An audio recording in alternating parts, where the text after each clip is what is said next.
அன்பர்களுக்கு வணக்கம். போன எபிசோடில் அந்த புத்தத்திடத்தில் மன்னிப்பு கேட்கக்கூடிய இந்த இரண்டாம் கிழவர் அப்போ ஒரு கதையை ஸ்டார்ட் பண்ணுறாரு. ஒரு பொறுமைசாலி பொறாமக்காரன் ஒருத்தனை மன்னிச்சு விட்டது போல் என்னையும் நீ மன்னிச்சு விடு அப்படின்னு சொல்லி ஸ்டார்ட் பண்ணுறாரு. அது என்ன கதை அப்படின்னு அந்த பூதம் கேட்க ஆரம்பிச்சதுலேருந்து அந்த கதை தொடங்குது. ஒரு நாட்டில் பக்கம் பக்கமாக வாழ்ந்துட்டு வந்த 2 நபர்களை பற்றி உங்ககிட்ட சொல்ல போகிறேன். அதில் ஒருத்தன் பொறுமைசாலி, இன்னொருத்தன் பொறாமக்காரன். இந்த 2 பேருடைய வீட்டுக்கு நடுவில் ஒரு பொது சுவர் இருக்குது.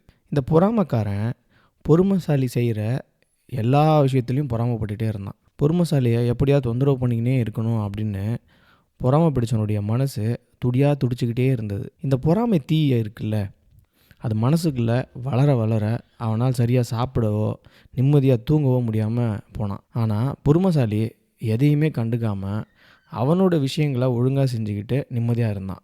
அவனுக்கு எந்த விதமான குறையுமே ஏற்படலை. அவனுடைய வாழ்க்கையில் வளர்ச்சி ஏற்பட்டுக்கிட்டே இருந்தது.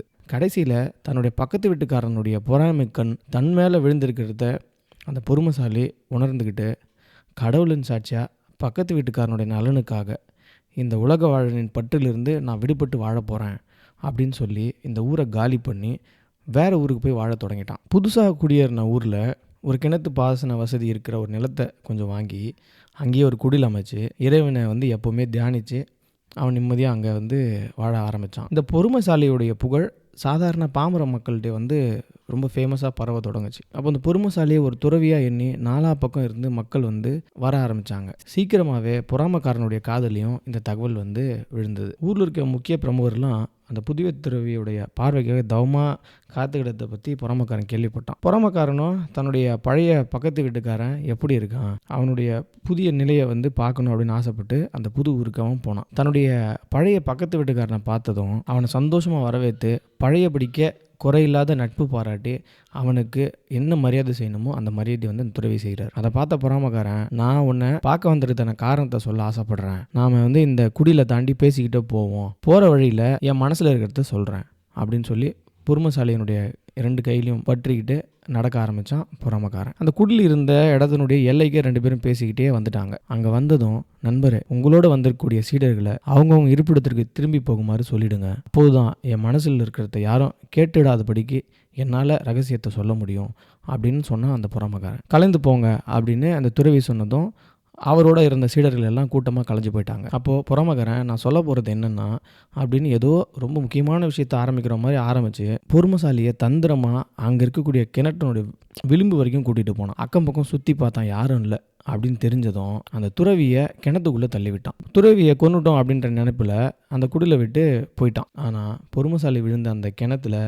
சில பூதங்கள் வாழ்ந்துட்டு வந்தது. அந்த பூதங்கள் மேலேருந்து தள்ளிவிடப்பட்ட அந்த துறவியை கீழே விழுந்து விடாமல் தாங்கி பிடிச்சிக்கிச்சுங்க. இந்த பூதங்க புதுசாக தம்மிடத்தில் சேர்ந்துருக்கிறத குறித்து யார் அவருன்னு அவங்களுக்குள்ளே பேசிக்கிட்டாங்க. ஒரு பூதம் சொல்லிச்சு, இந்த மனிதர் தான் இங்கே தனியாக குடில் அமைச்சு இறைவனை சதா தியானித்து குரான் வசனங்களை ஓதி நம்மளை ஆனந்தப்படுத்திக்கிட்டே இருக்கிறவர். இவரை போய் அவரது பொறாமை பிடித்த பக்கத்து வீட்டுக்காரன் தந்திரமாக கிணத்துக்குள்ளே தள்ளி விட்டான். ஆனால் இந்த இரவு நேரத்தில் ஒரு துறவி போல் வாழ்ந்த இவரோட புகழ் இந்த தேசத்து அரசின் காதை எட்டிடுச்சு. தனது மகளோட விஷயமா இந்த துறவியை நாளை காலை கலந்தோசிக்கிறதுக்காக அந்த அரசன் திட்டம் போட்டிருக்கான் அப்படின்னு சொல்லிச்சு. அரசனுடைய மகளுக்கு என்ன பிரச்சனை அப்படின்னு இன்னொரு பூதம் கேட்டுச்சு. மைமூன் அப்படிங்கிற பூதம் அரசனுடைய மகள் மேலே தீவிரமான மையல் கொண்டு இருக்கு. அந்த பூதம் தான் அவளை பிடிச்சு ஆட்டுது.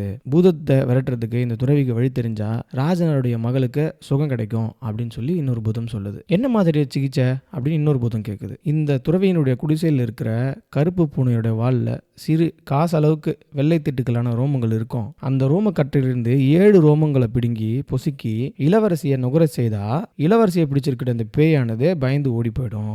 அடுத்த கணமே அவளுக்கு பைத்தியம் போயிடும் அப்படின்னு இன்னொரு பூதம் பதில் சொல்லிச்சு. இந்த பூதங்கள் பேசிட்டு இருந்த எல்லாமே அந்த பொறுமைசாலியோட காதலையும் விழுந்தது. காலை விடிஞ்சது. வெளியே சுத்திட்டு இருந்த சீடர்கள் கிணற்றினுடைய மேட்டு பக்கமாக பார்த்தபோது அங்கேருந்து துறவி மேலே ஏறி வந்துக்கிட்டு இருக்கிறத பார்க்குறாங்க. காணாமல் போயிட்டாரு அப்படின்னு கவலைப்பட்டுட்டு இருந்த சீடர்களுக்கு அவரை பார்த்ததுமே மிகப்பெரிய சந்தோஷம். ஏதோ அற்புதத்தால் அவர் திரும்ப வந்துட்டாரு அப்படின்னு துறவியின் மேலே இந்த சீடர்களுக்கு இன்னும் மதிப்பு கூடுச்சு. துறவியும் பூதங்கள் பேசிக்கிட்டு இருந்தபடியே குடில் பக்கமாக திருந்திட்டு இருந்த கருப்பு பூனையை பிடிச்சி அதை வாலில் வெள்ளைத்திட்டாக இருந்த அந்த மயிர் கட்டையிலிருந்து 7 ரோமங்களை பிடுங்கி வச்சுக்கிட்டாரு. சூரியன் உதயமாகி கொஞ்ச நேரம் தான் போயிருக்கும். அரசன் தன்னோட பரிவாரங்களோட துறவியை தேடி வந்தான். அரசன் தனது படைகளை அனுப்பிட்டு அவன் மட்டும் தனியாக துறையின் குடிலுக்குள்ளே நுழைஞ்சான். துறவி அரசனை தனக்கு பக்கத்தில் உட்கார வச்சுக்கிட்டு, அரசே, நீங்கள் என்னை தேடி வந்த காரணத்தை சொல்லவா அப்படின்னு கேட்குறான். சொல்லுங்க அப்படின்னு சொல்கிறான் அரசன். உங்களோட மகள் விஷயமாக வந்திருக்கீங்க அப்படின்னு துறவி கண்டினியூ பண்ணுறாரு. கடவுளின் ஆசை பெற்றவரே, நீங்கள் சொல்வது முற்றிலும் உண்மை அப்படின்னு அரசன் அப்படி உற்சாகமாயிட்டான். உடனே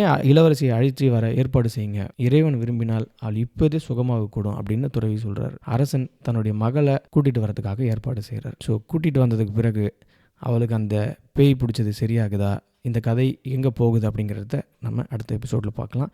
தொடர்ந்து கேளுங்க. நன்றி.